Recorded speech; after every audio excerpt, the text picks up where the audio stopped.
Right, and welcome to Daf Yomi B'Halacha. We're learning Siman Tov Tzadi Zayin Sa'if Gimel. An animal trapped on Yom Tov is going to be muksa. If an animal is trapped before Yom Tov, it's not going to be muksa. The question is, what's the din if we're not sure when the animal was trapped? Shulchan Aruch Sif Gimel. Afilu Sofik Seder, also, even if a person's a question whether it was trapped, also, nevertheless, it may not be eaten on Yom Tov, it's considered muksa. Kegoin, for example, Mitzudas Chaya Dogim Vaifus, if one has a trap for wild animals, fish, or birds, Shoy Perusais Merev Yom Tov, that the trap was set before Yom Tov, but on Yom Tov one finds an animal in them. Asurin, the animal is forbidden, Elohim Kain, unless Yodua, a person knows, Shenitzudim Yibayt that it was trapped before Yom Tov. However, if a person has a trap, and the trap was set before Yom Tov, Mishabura explained it's a very long trap, and a person can only see one side of it, and the other side traps the animal. The person set it before Yom Tov, and he can see on Yom Tov that he saw already before Yom Tov that the trap was already damaged or moved somewhat from his side. He can be assured that from before Yom Tov the trapping took place, and therefore the animal may be used and eaten on Yom Tov. Sif cotton, zayin. Sofik seder. A person is not sure when an animal was trapped. And although seder is a machlokas if it's also in a Torah or not, as we discussed in Siman Tov Tzadi Hey. Commercial Sosam Gamkin and Machaba Basim Tov Sadi Hasif base and Machaba takes on its own midrabanon. Nevertheless, Echmiru can afilu besofik. Although it's on your question, we machmiru. We have a rule. Sofik drabanon lekola, a rabbinic question, a question on a rabbinic issue is mutter. Here it was because because since there's a svara of since a person could wait till after Yom Tov and then for sure he'd be able to use this to eat this animal, so therefore we say that why eat it on Yom Tov in a forbidden way, wait till after Yom Tov, although it's a sofik. Shari Efshar Achla Yom Tov, you can eat it after Yom Tov. With the Dovash Yesh Lematirin, Echmiru Chachamim, Afil B'Sofik Darbanon, and with the Dovash Yesh Lematirin, the Chachamim, we mach, even by a sofik Darbanon, we forbid it. The Shatzir brings over here that there's an opinion of a base mayor that holds it's also just simply because it's not also Rabbanon as we go. We are making sometimes we machmir by Safek the Rabbanon, as discussed here in Sivkot Neches Asurim. This animal is forbidden. I feel the turtle and can't even move it. Never mind eat it. It's muksa. However, erev mutar b'achila.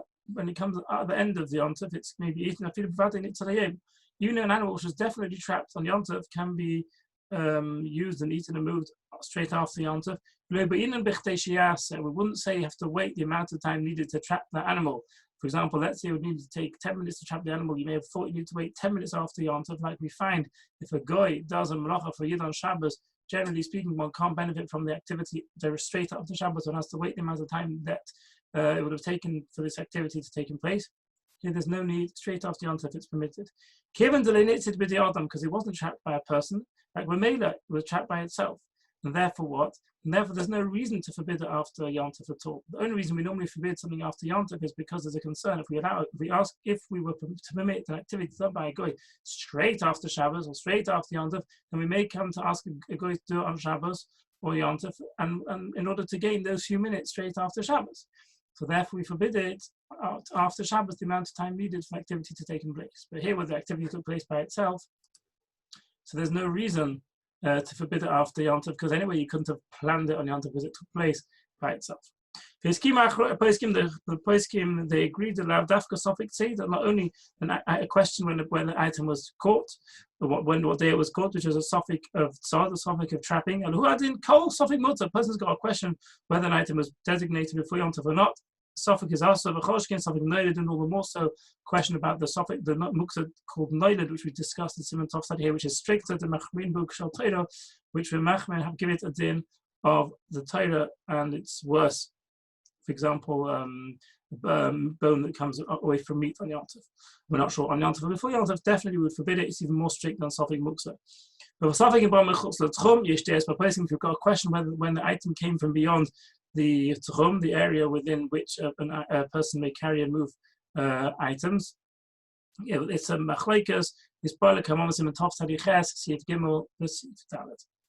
In Motzah Matzudis Mukukol, if a person finds the trap damage on his side, we explained that we're talking here, there's a long net or a long extended trap.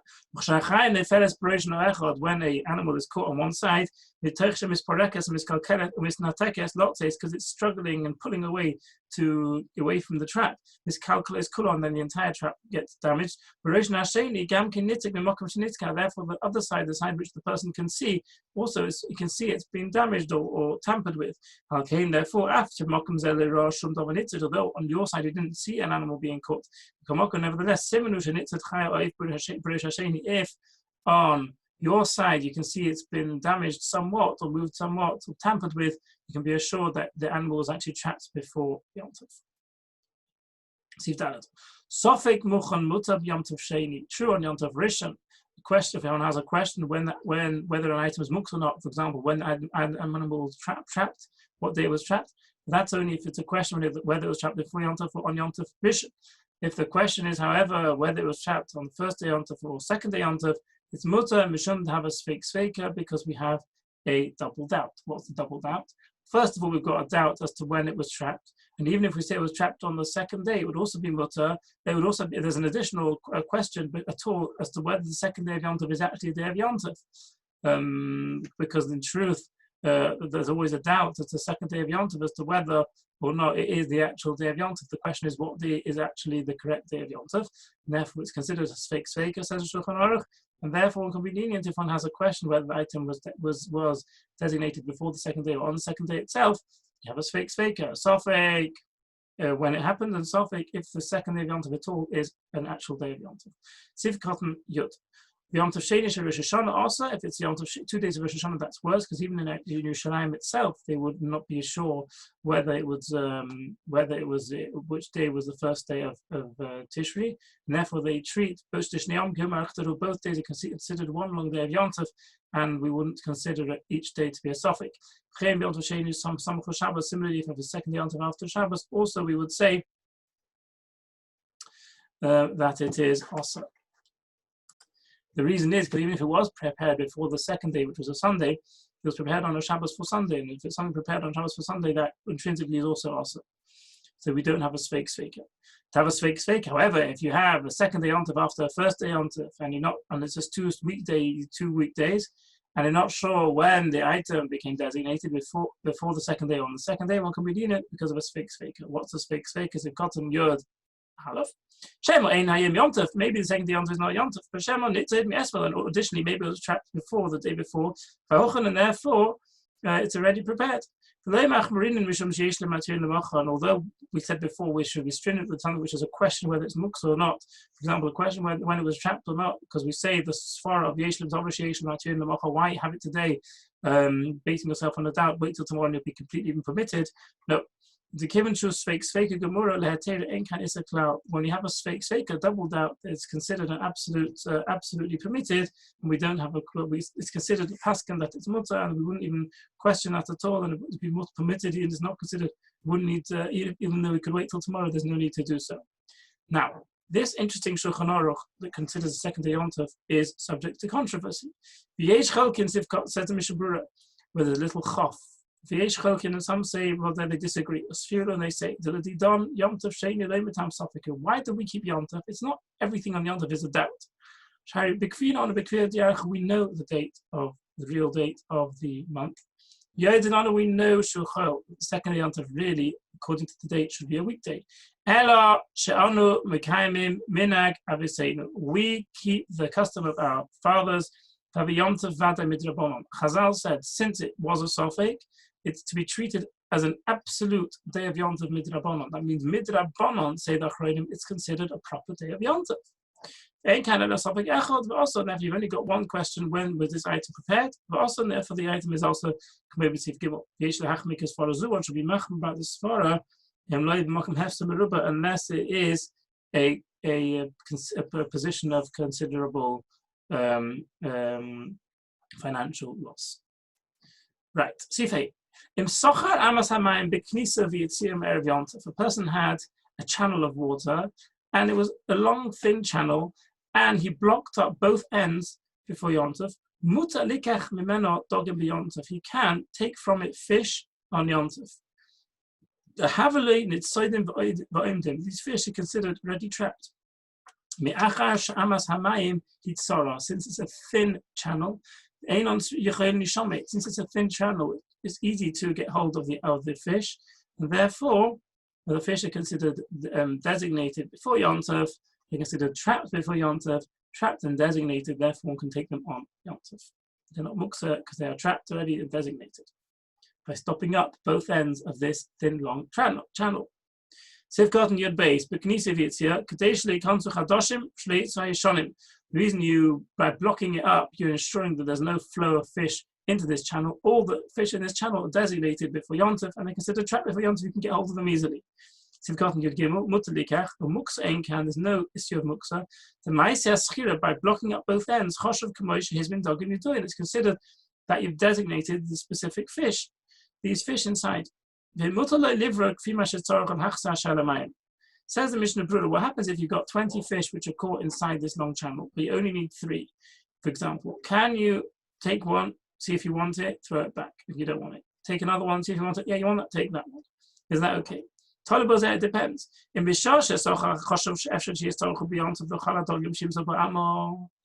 when you blocked up the channel, you thought you're going to need all of them, all 20 fish, okay, and if so, all 20 fish were designated before Yontov, and therefore there's no problem in taking any one you want. You should take it if you want it. If you don't want it, throw it back. Take the ones you want, throw back the ones you don't want. As we turn the page, if, however, when you blocked up this channel, you knew there was 20 fish here and you knew you're only going to need 3 on Yontov, if so, you didn't designate them all. What you did is you said that you in your mind you closed this area off. This could be considered trapped. But you knew you're only going to be taking 3 on Yontov. When a person selects on Yontov the first one, let's say of these 20, it just doesn't like this one, throws it back. One can see retroactively the one he threw back was never designated. Okay, until it comes out that the ones he threw back were retroactively never to be the correct one, the designated one, and therefore when he did take it out, they actually were muksa. The ones he takes out that he actually ends up taking and wanting, that means those ones were already designated from before Yontov. But the other ones, the ones he took out and threw back, by throwing them back, shows that he didn't mean those ones retroactively, and therefore when he did take it out and threw it back, he was moving a muksa fish. Again, we're talking here where he has 20 fish, for example, inside this area, but he only wants 3. So therefore, when he blocked up the 2 sides of this channel, in his mind, he only plans to use 3. Which 3? The 3 he's going to pick on Yontov. So that the next day, which means when he picks on Yontov the next day, 3 of them, those 3 always were never muksa. But the ones he picks on Yontov and throws them back always were muksa. He